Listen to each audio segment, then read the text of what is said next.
Hello, student. Good morning.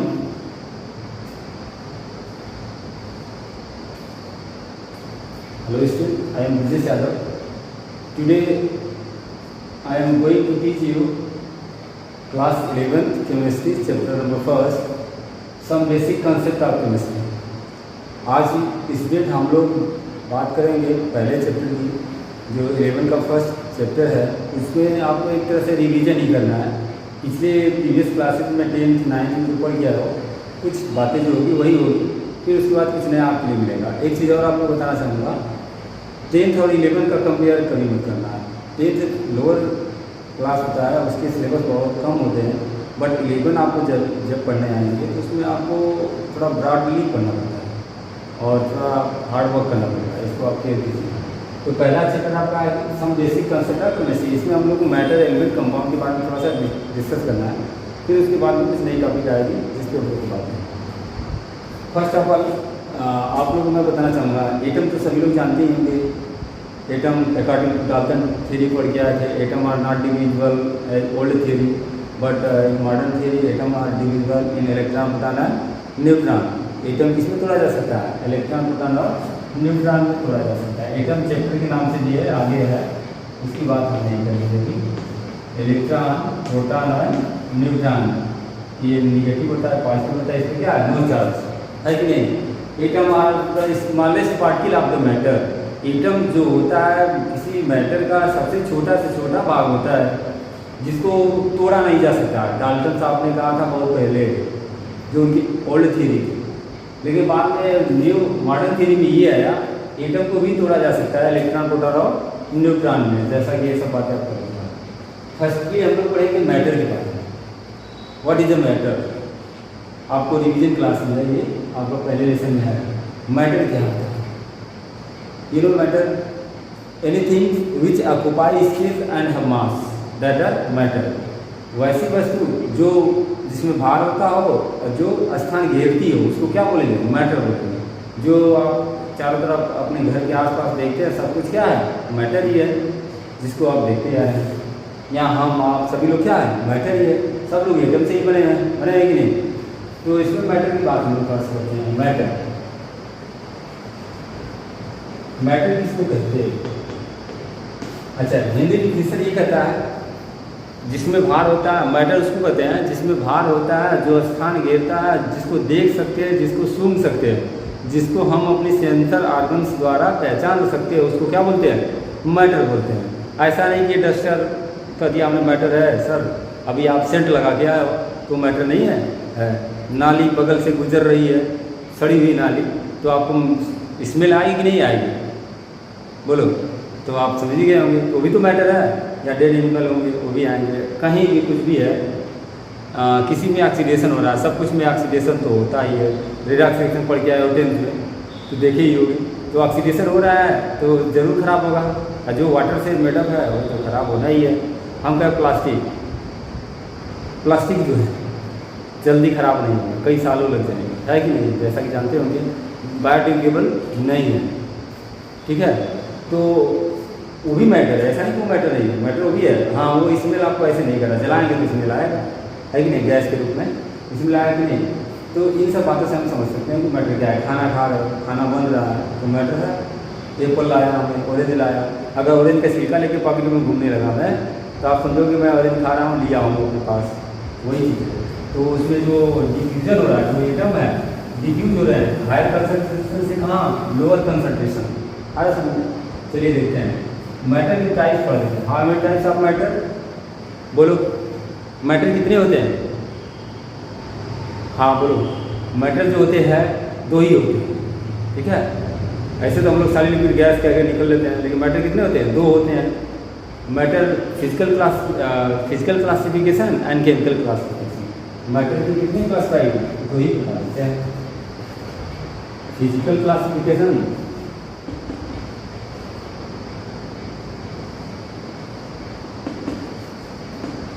Classification और दूसरा क्या हो जाएगा? Chemical classification.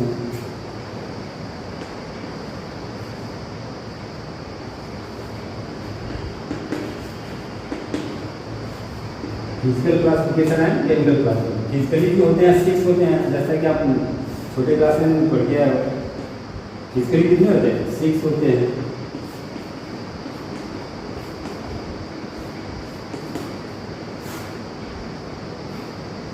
पहले की बात, पहला क्या हो जाएगा? सॉलिड हो जाएगा। दूसरा क्या हो जाएगा? लिक्विड हो जाएगा। थर्ड गैस हो जाएगा। फिर fourth plasma. Fifth BEC Bose Einstein condensate. और लास्ट वर्ग हो जाएगा आपका फर्मियानी कंडेंसेट एफसी। ठीक है, इसके नाम से जानते हैं। ये ऐसा नहीं कि मैं बता रहा हूँ, ऐसा है। ठीक है, सॉलिड लिक्विड गैस सभी हो जाते हैं। प्लाज्मा में जाते हैं, ब्लड सेल में पाया जाता है। एक्टिव लाइट देखे होंगे तो उसको तोड़ेंगे तो उसमें से निकलता है क्या? White material just like chart. तो वही प्लाज्मा होता है। प्लाज्मा में जब इलेक्ट्रॉन का बॉम्बार्डमेंट होता है तो फ्लोरेंस हो जाता है, चमकने लगता है। और जितना हीट होगा उतनी ही चमक होता है कि नहीं? तो इस तरह से इसको समझेंगे कि हम लोग। ठीक है, केमिकली कितना होते हैं? केमिकली जो होते हैं इसमें दो ही होते हैं। पहला होता है प्योर, दूसरा क्या होता है? इम्प्योर। Impure means mixture. ठीक है,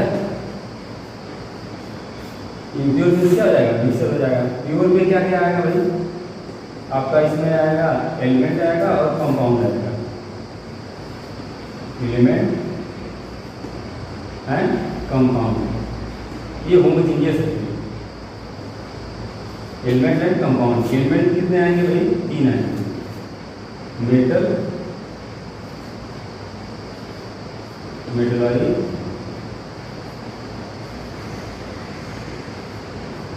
तीसरा क्या आ जाएगा? Non metal. मेटल मेटलाइड है नॉन मेटल।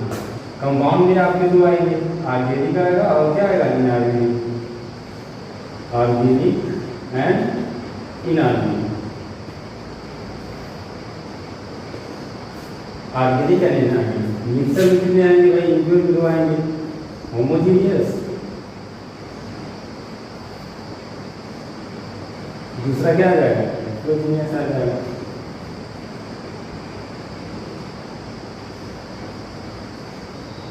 आराम समझे? ये तो आपकी मैटर कितना होता है? मेनली 2 ही होते हैं, फिजिकल क्लासिफिकेशन और केमिकल क्लासिफिकेशन। फिजिकली आपका solid liquid gas plasma BEC and FC आ जाएगा। केमिकली में आगे आएंगे आपको प्योर और इम्प्योर। प्योर इम्प्योर का मतलब समझ रहे होंगे, कोई चीज़ है प्योर कब होगी? जब एक ही तरह की इसमें थिंग्स होगी। हम क्या नमक पानी पी रहे हो उसमें नमक मिला दो, चीनी पी रहे हो नमक है, तो उसमें इम्प्योरिटी आ रही नहीं आ रही? होमोजीनियस सोल्यूशन होगा बट इम्प्योरिटी आ रही नहीं आ रही। और प्योर में क्या आ जाएंगे? एलिमेंट आ जाएंगे, कंपाउंड आ जाएंगे। Element you know already, element जो होते हैं मेटल, मेटलाइड है नॉन मेटल। मेटल किसको कहते हैं? Those element which conduct electricity, those element which have a free electron that are metal. छोटे क्लास में थे तो इलेक्ट्रिसिटी से कर दिया, बड़े हो गए तो फ्री इलेक्ट्रॉन से समझ लो, जहाँ फ्री इलेक्ट्रॉन वही करंट होगा। और मेटलाइड क्या होता है? Those element which conduct both property metal and non metal, जिसके बारे में हम और डीपली बताएंगे क्यों होता है, इसको हम लोग को पता है। Non metal those substance does not conduct electricity, या ऐसे कर दीजिए those element which are not contain free electron, उसके पास फ्री इलेक्ट्रॉन नहीं है। कंपाउंड की बात करते हैं, ऑर्गेनिक एंड इनऑर्गेनिक। ऑर्गेनिक किसको कहते हैं? Those substance which are found by plant and animal that are organic. वैसे चीज़, वैसे थिंग्स जो पौधों और जानवरों से पाई जाती है उसको क्या बोलेंगे? ऑर्गेनिक बोलेंगे। जैसे मैं एग्जांपल कहता हूँ, नमक जानवर से पाया जाता है, सही बात है? पौधों से पाया जाता है, सही बात है? नहीं, नमक कहाँ नेचुरली आया है ना, समंदर में है ना। बोलो, हम कहें घी हिमालय पे है, ऐसा है क्या? नहीं, घी जो है जानवरों से पाया जाता है। लकड़ी हिमालय पे है, बात तो है, लेकिन वो प्लांट से ही पाई गई है। बोलो, ऑर्गेनिक होगा कि नहीं? जिसको जलाएंगे CO2 गैस रिलीज होगी, वो क्या होगा? ऑर्गेनिक। हाइड्रोकार्बन, हाइड्रोजन और कार्बन से जो लोग मिल के बने होंगे और ऑक्सीजन भी ले लिया गया, वो क्या होंगे? ऑर्गेनिक। जैसे चीनी समंदर में पाया जाता है, सही बात है? नहीं, चीनी पेड़ पौधे से मिलेगा, शुगर केन से मिलेगा, तो क्या हो जाएगा? ऑर्गेनिक हो जाएगा। आया समझ में? और इनऑर्गेनिक में क्या होगा? जो चीज़ नेचुरली पाई गई है, प्लांट एनिमल से नहीं, नेचुरली। जैसे हम कहें साल्ट कर दिया, वाटर कर दिया, नमक नेचुरली है ना, वाटर नेचुरली है। ये आयरन मेटल जितने मेटल है सब, ये सब क्या है, नेचुरली है। ये सब किसमें आ जाएगा, इनऑर्गेनिक में आ जाएगी। और मिक्सर क्या हो जाएगा, mixture intermixing of two substance, जैसे डिफ्यूजन होता है वैसे ही है। दो सब्सटेंस मिला दिया, कुछ न कुछ बनेगा भाई, होमोजीनियस होगा या तो हेटेरोजीनियस, उसके पार्टिकल दिखाई देंगे चाहे नहीं दिखाई देंगे। जैसे हमने कहा नमक और पानी मिला लिया तो क्या हो गया, जब मिल जाएगा तो नमक दिखाई देगा आपको, नहीं दिखाएगा, तो homogeneous. This is the uniform solution, है ना। The process in which the two or more than two substances intermix together to form uniform solution that are dissolution। जब डिजोल्यूशन करेंगे यूनिफॉर्म सोल्यूशन बनाएगा तो होमोजीनियस का एग्जांपल हो जाएगा। Heterogeneous में नॉन यूनिफॉर्म सोल्यूशन फॉर्म करेगा, जैसे सैंड एंड वाटर है कि नहीं। आप सबको हम लोगों को मिला दिया जाए, रोटेशन हो जाए तो सब लोग मिल जाएंगे, सोल्यूशन तो बन रहा है। होमोजीनियस की हेटेरोजीनियस, बोलो हेटेरोजीनियस बन रहा है। आ रहा समझ में है। इस तरह से बात करेंगे। सॉलिड क्या होता है, those solid have fix shape and fix volume, there constant particle are closely packed together. इनके जो पार्टिकल्स होते हैं क्लोजली पैक होते हैं। दे हैव नो फ्लूइडिटी, इसको बहाया नहीं जा सकता। हमने ये डस्टर है, इसको ऐसे थ्रो कर दिया, क्या बहेगा, नहीं बहेगा। दैट आर रिजिड, ये कैसा है, रिजिड है, कठोर है। ऐसा क्यों हुआ, क्योंकि बॉन्डिंग इनमें ना बहुत पास है, क्लोज पैक है, इसलिए ऐसा होता है। ऐसा नहीं। लिक्विड की बात करते हैं। Liquid they have fix volume but not fix shape. Liquid जो होता है फिक्स वॉल्यूम रख सकता है लेकिन शेप फिक्स नहीं रखता है। क्यों, क्योंकि इससे इंटरमॉलिक्यूलर स्पेस ज़्यादा होते हैं। जब ज़्यादा रहेंगे, हम कहेंगे आपके पेरेंट्स इंडिया में रहते हैं, आप अमेरिका में रहते हो, क्या पेरेंट्स की बात कंप्लीटली मानोगे? मुझे तो नहीं लगता है, बोलो। नहीं डरेंगे ना, पास हैं तो डरेंगे, दूर हैं तो नहीं डरेंगे। तो उसी तरह जब मालिक्यूल दूर जाएंगे तो कहाँ डरेंगे, जहाँ मन वहाँ भागेंगे ना। बोलो गैस ले लिया जाए भाई, गैस के मालिक्यूल तो ऑलरेडी भागेंगे, ये बहुत दूर है कि नहीं। तो इसी तरह स्पेस कम होने की वजह से उसके बॉन्डिंग जो वीक हो जाती है, जिससे वो आसानी से टूट जाता है, ब्रेक डाउन हो जाता है। उसकी वजह से उसमें क्या है, एटम दूर हो जाते हैं तो बहने लगता है। क्लियर। और उसमें गैस की बात करेंगे, इसमें वॉल्यूम और शेप दोनों फिक्स नहीं होता है। जैसे आप गैस को 1 लीटर की गैस है, फैला सकते हो बहुत दूर तक, क्लोज कर सकते हो, ठीक है कि नहीं। और इसमें जो होते हैं रिजिडिटी नहीं होती, फ्लूइडिटी बहुत होती है कि नहीं। काइनेटिक एनर्जी ज़्यादा होगी, क्यों, क्योंकि हल्के हैं हमारी तरह है। जब एटम हल्के होंगे क्या होगा, काइनेटिक एनर्जी बढ़ जाएगी कि नहीं, बोलो। और उसमें आपके गैस जो है, गैस मालिक्यूल्स होते हैं, दूर होने की वजह से फ्लूइडिटी हाई होगी, है कि नहीं। कैलोरीफिक वैल्यू ज़्यादा होती है, इतना याद रखना हमेशा। कैलोरीफिक वैल्यू एनर्जी किस में ज़्यादा होती है भाई, जो जितना हल्का होगा, चीप होगा, उतना ज़्यादा कैलोरीफिक वैल्यू रखता है। सॉलिड लिक्विड गैस से हम क्या खाना बनाना भाई, या कोई काम करना है, सॉलिड से कोई कर रहा है, कोई लिक्विड से कर रहा है, कोई गैस से कर रहा है, खाना ही बना रहा है। चलो तो क्या होगा, कौन जल्दी खाना बना लेगा, गैस वाला, क्योंकि उसकी कैलोरीफिक वैल्यू हाई है। दूर दूर एटम है, उसके अंदर ऑक्सीजन तुरंत पहुँचेगा, तुरंत जलेगा। बिना ऑक्सीजन की आग लग सकती है क्या, नहीं लग सकती है। ऐसा plasma, this is the fourth state of matter that are found in blood cell. ये भी कह सकते हैं ब्लड सेल में पाया जाता है। और ऐसे कहे तो विस्कस मटेरियल होता है, ट्यूबलाइट अदरवाइज में, तो उसको कह सकते हैं प्लाज्मा। और उस पर इलेक्ट्रॉन का बम्बार्डमेंट होता है। ब्लड सेल पे नहीं कर रहा हूँ मैं, ट्यूबलाइट की बात कर रहा हूँ, या लैम्प ऐसा हो तो उसमें क्या होता है, हाई इलेक्ट्रॉन जाने की वजह से हीट होने लगता है, जिससे लाइट बहुत होता है। एलईडी नहीं, एलईडी दूसरी चीज़ है।